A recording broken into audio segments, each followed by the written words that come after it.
All right, guys, today we are going to be talking about the absolute most juiced combat sports of all time. All right, we see a lot of steroid use in other sports outside of the combat world, football, baseball, basketball, but there's something different about using steroids when you're stepping into a ring or cage and the goal of the sport is to hurt your opponent. So today we are taking a look at the absolute most juiced combat sport of all time, Brazilian Jiu Jitsu.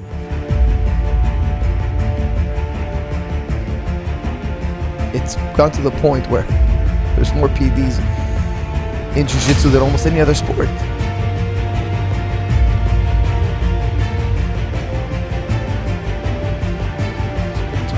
There's certain sports like grappling. Gordon Ryan, who's the greatest grappler of all time, openly admits to taking performance-enhancing drugs. Openly talks about it because everybody's doing it. And he's just honest.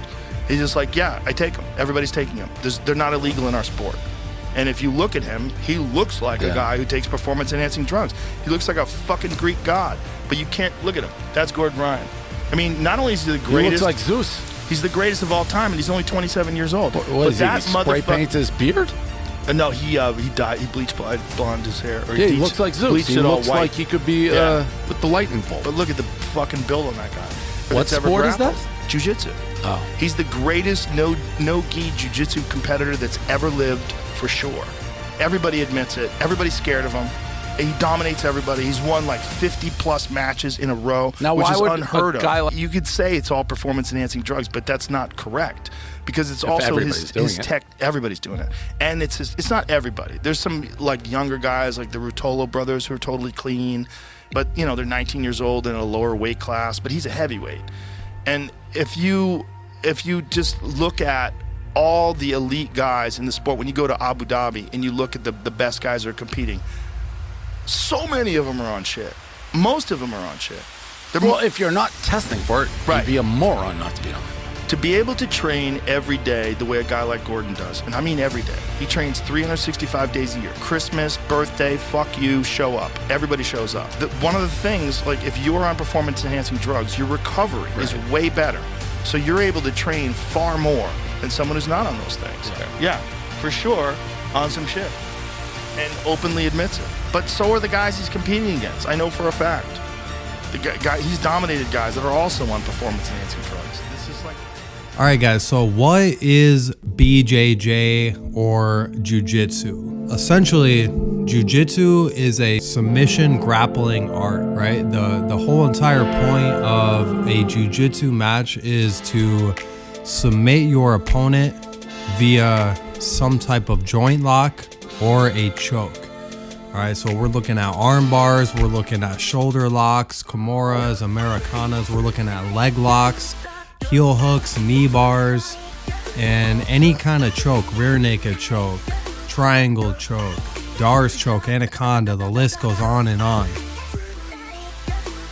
In the sport of jiu-jitsu, there are a few mainstream tournaments that would be considered the highest level, like the Olympics per se of jiu-jitsu. The absolute highest tier of jiu-jitsu competition that you can compete in would be considered the ADCC, the Abu Dhabi Championships. And ADCC openly does not test any of their athletes. Just zip, no testing at all. And when you take a look at some of the athletes that come out here to compete, it is clear as day that they are juiced to the absolute max. Like they're able to take whatever they want to take, and they are putting themselves on the line going against the other highest level guys in the world. Now, this is everybody that competes in jiu-jitsu, everybody knows about it. This is a well-known fact. And so it's just kind of like one of those things where if you see a guy competing at the highest level of the sport, there's probably like an 80-90% chance that he's using some type of performance enhancing drug.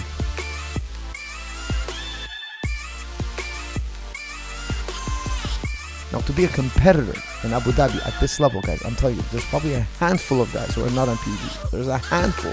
I think the vast majority are on PEDs. Now, how much PEDs are they on? I think some guys are on more than others, and some of them are flirting with death, in my opinion, guys. Some of them might be knocking off 10, 20 years off their life. Is it worth it?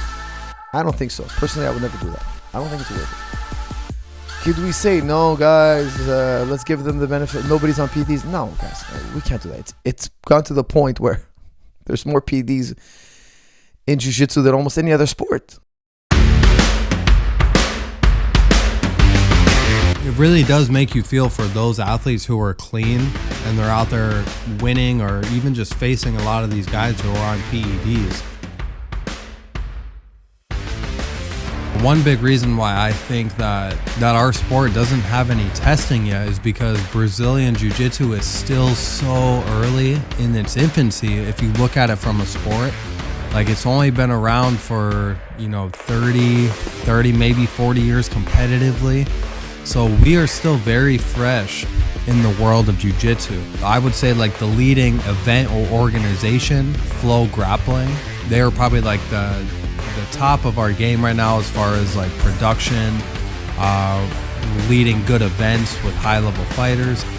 On YouTube, they just hit 400K subscribers, which is actually huge for us in the sport of Jiu-Jitsu.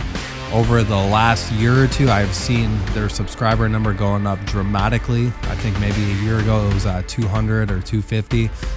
So in the last year or two, we've really been hitting a big growth spurt in the amount of fans and people that we're seeing come in to watch our sport of Jiu-Jitsu. Now, this is the king, right? Flow Grappling is the absolute biggest event, production, whatever you want to call it, in our sport of Jiu-Jitsu, and we just hit 400K. So when you compare it to something like the UFC, one championship, right, we're relatively small. And, this is why I believe that we don't see a USADA. We don't see some type of governing body who's regularly testing the athletes for PEDs. And it's clear as that, we can look at multiple of the different high-level competitors. Gordon Ryan, Craig Jones, I think are two very good examples of, if you look at them early in their career, they were much smaller, and they competed in lower weight divisions earlier in their career, and then as they advanced up to brown black belt, their size increased dramatically, and now today, they're just sitting way bigger, stronger than they used to be. Are most of the top grapplers on steroids? I mean, it's hard to say. Some people look like shit and they're on steroids. Some people look excellent and they're not on steroids. It's so hard to tell. That seems to be the general consensus, that a lot of people are on steroids. I'm always a little bit, I don't know, so I'll be honest, I've never seen anyone take steroids. I've never taken steroids. I don't even know if that's the right term to use, or like TRT, any of that. So I'm very careful, like, to not let my naivete, lead me to take conclusions. But I do feel a little bit weird about the witch hunt nature of it, that some people a little bit too eagerly claim that others are on steroids just because they're successful. But at the same time, it does seem that a lot of athletes will do whatever it takes to be successful. Yeah, I mean, if a sport doesn't test, you got to assume most people are going to do it. And especially now, as more money comes into the sport, you got to assume more people are going to do it, I generally do AGCC and does Jiu-Jitsu test? It's actually encouraged. What's encouraged? Oh, okay. You get a pamphlet? Okay. They don't test? There's no testing? They test to make sure we're on steroids, because obviously it's a big show for the UFC Fight Pass in the future. They don't want anyone coming in out of shape. Very nice. Do you think using steroids in that kind of context in sports is wrong? Like stepping away, if it's not illegal? I mean, do you think, ethically speaking? I like to assume everyone's on steroids and I have to feel bad about using steroids myself. Yeah. How do you just feel about it? I mean, it is cheating for sure. Whether they test for it or not, I think it is cheating. Obviously, some people are going to say, oh, fuck, everyone's on it. I should be able to get away with it. It makes it even playing field. But it kind of becomes Russian roulette, because it's like if one guy's taking a small amount and the other guy is taking a huge amount, he's going to reap huge rewards in the short term, probably be dead pretty early, but die a champion, mind you. You know what I mean? So it's like, I don't know where the line is. Yeah. Yeah. What do you think about that? Do you think it's worthy to take health risks I think if you're just for the glory? I think if you're 40, about to die, looking at a cabinet of gold medals for wrestling other men, it's probably not going to hit the same way on your deathbed, you know? Why do you think most athletes and coaches don't talk about steroids? Like, why is it such a secret? Why is it so embarrassing? I think they probably talk about it like amongst the team and whatnot. Again, I mean, it's going to be more shady if it's like your sport is tested or whatnot. We're kind of in the Wild West in the grappling world, you know. Yeah, but why don't grapplers talk about it? Because it seems cheating. I mean, it's kind of insinuated as a bit of cheating, even if it's not like if it's not tested. I mean, still you're taking a person that could, you know, maybe has good jiu-jitsu, good mechanics, you putting them on the leg and they're subbing with a heel hook versus breaking your leg with a heel hook. You know, something as subtle as that can make, you know, big differences. Is it possible that steroids are not a huge help in grappling? I think if you're bad at jiu-jitsu and you do steroids, you're going to continue to be bad at jiu-jitsu. But if you're great at if you're great at grappling, if you're great at grappling and then you also do gear, it's going to enhance what you're already, you know, good at and make you much better. But like, how much is the enhancement? I guess is the question. How much is muscle valued? Right. Like, if That's you're the question. If you're How doing much gear and you're not changing weight that much, like maybe it helps you a little bit. But if you know you're gaining 50, 60 pounds of pure muscle, and it's like, that's a huge enhancement. That's another human. Does muscle matter in jiu-jitsu? I guess is the question. Is it possible that it gets in the way? I'd say muscle matters, but technique matters more. I also think that it'll help you develop technique as well, because obviously, you know, testosterone helps with recovery rate. So if you're on gear, you're able to train a lot more. Now, with that being said, if you're not able to learn, obviously it's not going to help in that aspect. But if you're somebody that knows how to learn and get good at jiu-jitsu, and then you add gear on top of that, you're able to do significantly more sessions throughout the week. You know, another one, Andre Galvao. I mean, if we just look at clips of all of these guys competing on the mat, you know, you can even see how, like, during competition season, Andre is looking enormous. And then even if you just look at Andre few weeks after competition time, he's relatively much smaller than he was just a few weeks ago. You know, what do you guys think, right?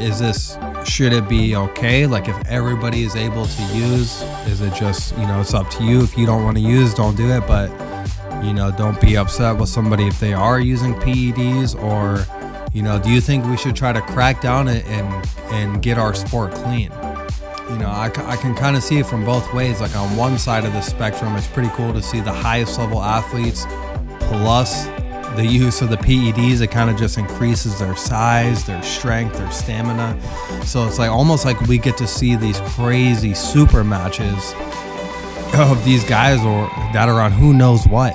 You know, I mean, if there's no drug testing at all, we can only imagine, you know, what these guys may be on. It could be multiple different things. You know, I would probably say that EPO is probably one of the biggest PEDs used in the sport of jiu-jitsu. You know, it's a very cardio-based, heavy sport. So using EPO would just give you the ability to never get tired, to never fatigue, and Ever wonder what the drug EPO is, how it works, and why some endurance athletes choose to use it illegally? This is going to be the topic of our 6-second brain bomb for today. So EPO stands for erythropoietin, and it's actually a protein found in the body that increases red blood cell count. Now, red blood cells have hemoglobin, which carries oxygen throughout the body. So, being the clever human beings that we are, some scientists, aka drug makers, decided to develop a synthetic EPO so that when you inject it, it increases red blood cell count even more, and then that equates to more hemoglobin and more oxygen going to working muscles so you can exercise for longer and stronger. Now, you may be saying, hey, sign me up for this EPO stuff, but I would say, in the words of Mr. Mackey from South Park, okay, drugs are bad, because while EPO sounds good, there's some nasty side effects that can happen, especially in hot and humid weather, where it can turn your blood into sludge if you don't stay hydrated. So, take home point, don't do EPO. Drugs. you know, when you're doing a 15, 20, 30-minute match in submission grappling, I would imagine that EPO would be one of the absolute best things that you could use, especially if you're at an equal skill level. This is a huge thing. If two guys are on the equal as far as technique and abilities go, and then one guy's using EPO or some type of PED and the other guy is clean, that could be a huge factor. You know, maybe halfway through the match, they're neck and neck. The clean guy starts to fatigue. The guy using the EPO does not get tired. He goes on and he just starts to dominate and win the match. Has there ever been a natural winner? Yeah, look, the Rotulu brothers are very young. I think they're natural. But there's a lot of guys who are not, in my opinion. And there are guys who are natural. And they make it to Abu Dhabi, guys. I have no doubt there are some. Hard work, dedication. Those guys, I tip my hat. Guys, I want to tip my hat. I want to praise the guys who are hardworking, intelligent, smart, talented. They made it all the way to Abu Dhabi naturally. I tip my hat to you. And even higher than that, guys, I want to tip my hat and salute all the MMA fighters who go all the way to UFC naturally, without ever using PEDs before, after, or during UFC. Some guys, they get cut and then they get on PEDs, they make it back in UFC. Guys, I tip my hat to you. You guys are the best of the best, and you are not getting the credit you deserve. You're not getting the pay you deserve, because we know that without a shadow of a doubt, there are countless cheaters in UFC. In Abu Dhabi, it's a known secret, guys. It's known. Everybody knows the other guy's on PDs. They're expecting the guy on the PDs. However, there are levels to this. Guys, there are levels to PD use. I just think that these guys, a lot of them are flirting with death. So I would never recommend to my students. If they do it, that's their own prerogative. But I would never recommend somebody to risk their health. I think it's irresponsible for any instructor to ever do that. You know, as of right now, it's not looking too good for the sport to be held with clean athletes. So, you know, you guys let me know what you think. Will the sport of jiu-jitsu be better if we had drug testing or USADA? Or, you know, would we be held back from seeing some of these super matches like we see us juiced up Andre Galvao, juiced up Gordon Ryan, 8-pack? You know, what do you guys think? Which way is better? If everybody's able to do it, is it fair? Man, this is just a big topic, guys. Like, I always wondered, you know, like, just imagine, you know, you're at a big gym. Let's say you're at like an Autos headquarters, or you're at, you know, Checkmat or any of these, right? And you're a young guy coming up. Pretty crazy to see, you know, a combat sport where it's just openly, it's okay. Just it's a known fact. Everybody knows, people use. It's clear as day. If we're gonna move towards the direction of a clean sport, I think we have a long ways to go. You know, I think it's hard to judge a lot of these people that use. You know, you never know if their head coach is encouraging them or, you know, giving them the advice. But yeah, let me know what you guys think. Thanks for taking the time to watch the video. Submission Fighter, like, subscribe. And let me know if you guys got any questions or comments down below in the bottom. And we will see you guys on the next video. There's probably more PDs in jiu-jitsu than any other sport. And there's a lot of PDs in sports, guys. I hate to tell you that. For those of you who don't believe it, I mean, you've lost your mind. Like, you just really don't know anything about sports. You don't know anything about sports.